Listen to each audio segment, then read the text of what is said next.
პენტაგონს ინიციატივა აქვს გარიცხონ ესპანეთი ნატოდან ირანთან ბრძოლაზე უარის თქმის გამო, იუწყება როიტერსი. ამერიკულ სამხედრო უწყებაში ევროპელ მოკავშირეებზე ბრაზი იზრდება. სააგენტოს ცნობით პენტაგონის შიდა მიმოწერა მოიცავს ნატოს ქვეყნების მკაცრი დასჯის ვარიანტებს. ლაპარაკია ქვეყნებზე, რომლებმაც უარი უთხრეს ამერიკას დახმარებაზე ირანთან ომში. ერთ-ერთი პუნქტია ესპანეთისთვის ალიანსის წევრობის შეჩერება.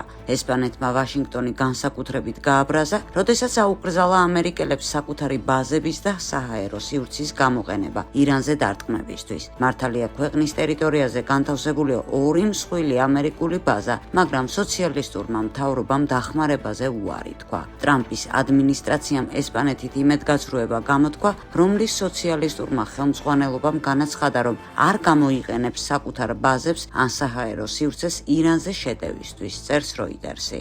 ამერიკელ მოხელეებს მიაჩნიათ, რომ ევროპელებს საკუთარ თავზე ძალიან მაღალი წარმოდგენა შეექმნათ. წერილში ერთ-ერთი ვარიანტი გულისხმობს ნატოში რთული ქვეყნებისთვის მნიშვნელოვანი ან პრესტიჟული თანამდებობების შეჩერებას. დონალდ ტრამპმა ნატოს შესაძლო დატოვებაზე ლაპარაკისას უკვე განაცხადა, თქვენ იმავეს არ გააკეთებდით ჩემს ადგილას, იკითხა მან რიტორიკულად.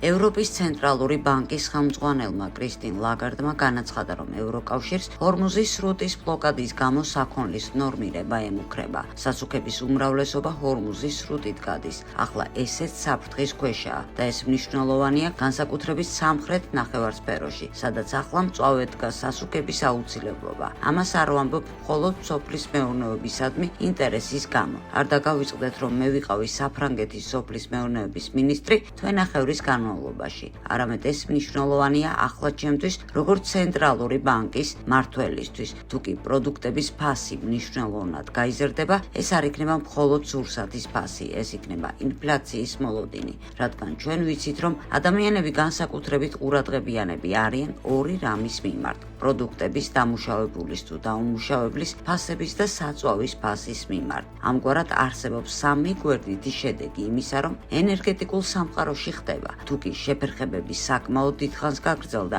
რეგულირება გადაინაცვლებს ფასებიდან. ფასების ზრდა ეს პირველ რიგში არის ინფლაცია. დეფიციტი კი პირდაპირ ურტყავს პროდუქციის გამოშვებას და უარესად აისახება ზრდაზე. მთლიანობაში მიწოდებების ჯაჭვის შეფერხებების ნიშნები ცოტაა, როგორც მსოფლიოში, ასევე ევროზონაში. მაგრამ ლოკალური დაძაბულობა ჩანს. კონფლიქტის დაწყებიდან საავიაციო საწვავზე ფასები დაახლოებით გაორმაგდა, ხოლო აპრილის დასაწყისიდან ევროპის ზოგიერთ ცალკეულ აეროპორტში ნორმირება ამოქმედებულია და მე აღარაფერს ვამბობ იმაზე, რომ დანარჩენ მსოფლიოში რა ხდება. მე ახლა ხამ დავბრუნდი საერთაშორისო სავალუტო ფონდის და მსოფლიო ბანკის გაზაფხულის დათბირებიდან. ბევრ თქვენგანს ალბათ გილაპარაკიათ კოლეგებთან აზიიდან, განსაკუთრებით იმ ქვეყნებიდან, სადაც შემოსავლის დაბალი დონეა, ამ ბაზრები ყალიბდება, რომლებიც ჩვენზე ბევრად მეტად დაზიანდნენ და გადადიან ნორმირების რეჟიმზე, განაცხადა კრისტინ ლაგარდმა. ევროპელი ლიდერები ვერ პოულობენ ფორმულას ევროკავშირში უკრაინის ინტეგრაციისთვის. საფრანგეთი და სხვა ქვეყნები ვიწრო წრეებში განიხილავენ სრული წევრობის ალტერნატივებს, მაგრამ პოლიტიკურად ეს ჯერ არ მომწიფებულა. კიევი, რომელსაც წლობით დაპირებებით ავსებდნენ, კვლავ ხელცარიელი რჩება, წერს ფრანგული მონდი საკუთარ წყაროზე დაყრდნობით. პარადოქსულია, მაგრამ კვიპროსის ისტორიული სამიტი, რომელზეც ვლადიმერ ზელენსკი მიიწევს, შეიძლება მისთვის დამამცირებლად დასრულდეს. ერთადერთი, რაც კიევმა შეიძლება მიიღოს, ესაა 90 მილიარდი ევროს კრედიტი, რომელიც მანამდე გაყინული იყო. 90 მილიარდი ევროს კრედიტის გაცემაზე გადაწყვეტილებების მიღებიდან 5 თვის შემდეგ ევროკავშირი როგორც იქნა შეძლებს დაპირების შესრულებას, წერს მონდი. უკრაინის ხელისუფლება პანიკაშია. ემიგრაციამ და დემოგრაფიულმა კოლაფსმა მთელი ქვეყანა გაკაფეს, ისე რომ კიევი სერიოზულად განიხილავს მილიონობით გასტრბაიტერის შეყვანას აფრიკიდან. ევროპიან კონსერვატორი წერს, რომ უცხოური სამუშაო ძალის გარეშე უკრაინის ეკონომიკა უბრალოდ ჩამოინგრევა. არავინაა, ვინც დაზგებთან დადგება და ქალაქებს ააშენებს. მთავრობასთან დაახლოებული წყაროების ცნობით, უკრაინას შეიძლება დასჭირდეს მილიონობით უცხოელი მუშა უახლოეს 10 წლეულში, რომ ქვეყანა ქვეყანა აღადგინოს, რადგან ეკონომიკის საკვანძო სექტორებში თავად სამუშაო ძალის დეფიციტი აქვს, იუწყება გამოცემა. პრეზიდენტის ოფისის ხელმძღვანელმა კირილ ბუდანოვმა უკვე დააანონსა მიგრაციული კანონების გამარტივება აფრიკელების მოსაზიდად. ოფიციალური მიზეზია ის, რომ მშენებლობაში, სოფლის მეურნეობაში და წარმოების სფეროში არავინაა ვინც იმუშავებს. ბიზნეს ლიდერებთან შეხვედრისას ბუდანოვმა განაცხადა, რომ მზადდება ახალი კანონები უცხოელი მუშების ქვეყანაში შესვლისა და ლეგალიზაციისთვის, მათ შორის საიმიგრაციო რისკის ქვეყნების სიის გადახედვა, წერს გამოცემა, მაგრამ სინამდვილე გაცილებით შემაშფოთებელია. 1991 წელს უკრაინაში ცხოვრობდა 51 მილიონი ადამიანი, ომის წინ 41 მილიონზე ოდნავ მეტი. დღეს ოკუპირებული ტერიტორიების და 6 მილიონი დევნილის გამოკლებით კიევი აკონტროლებს 30 მილიონამდე მცხოვრებს. შობადობა დაეცა ერთ ქალზე 0.8 ბავშვამდე. ეს მსოფლიოში ერთ-ერთი ყველაზე დაბალი მაჩვენებელია. ესაა 2.1-ზე დაბალი მაჩვენებელი, რაც აუცილებელია მოსახლეობის სტაბილურობისთვის, წერს გამოცემა.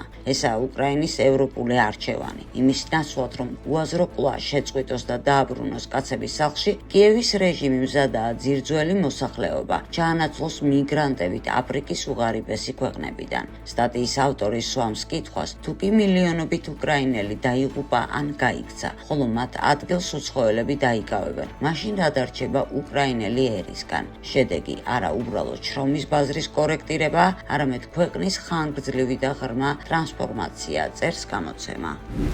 ამერიკელმა ჯარისკაცმა, რომელიც ვენესუელის პრეზიდენტის მადუროს გადაცების ოპერაციაში მონაწილეობდა, საიდუმლო ინფორმაცია გამოიყენა და პოლიმარკეტზე ფსონის დადებით $400,000-ზე მეტი შემოსავალი მიიღო, წერს Wall Street Journal. 38 წლის სერჟანტი ჰენონკენ ვან დაიკი ფსონს დებდა ამერიკული ჯარის ვენესუელაში შეყვანასა და მისი ლიდერის მოტაცებაზე. მოგება მან კრიპტოვალუტაში გადაიყვანა და ეკაუნთის წაშლა შეეცადა.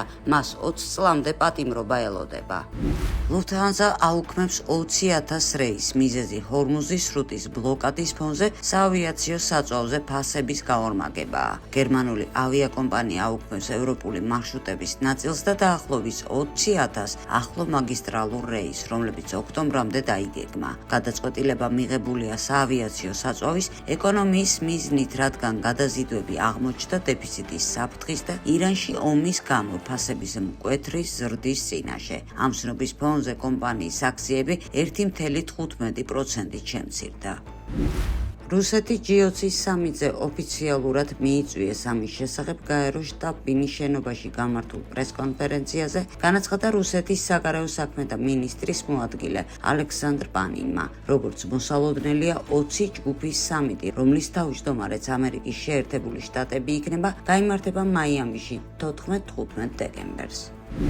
ფინეთის პრეზიდენტმა ალექსანდრ სტუბმა ოპტიმისტურად განაცხადა, რომ ირანელებმა ბირთვულ იარაღს ალტერნატივა მოუძებნეს. საბედნიეროდ ახლა ჩვენ ვართ სიტუაციაში, როდესაც ჰორმუზის სრუტე გაიხსნა და ირანელებმა აღმოაჩინეს, რომ შეუძლიათ მისი, როგორც ერთგვარი ბირთვული იარაღის გამოყენება, რადგან ამ სრუტით გადაადგილება მსოფლიოს ნავთობის ექსპორტის 20%-ია. ასე რომ იმედი ვიქონიოთ, რომ ისინი მოძებნიან გადაწყვეტას, მაგრამ ახლა სიტუაცია ძალიან რთულად გამოიყურება.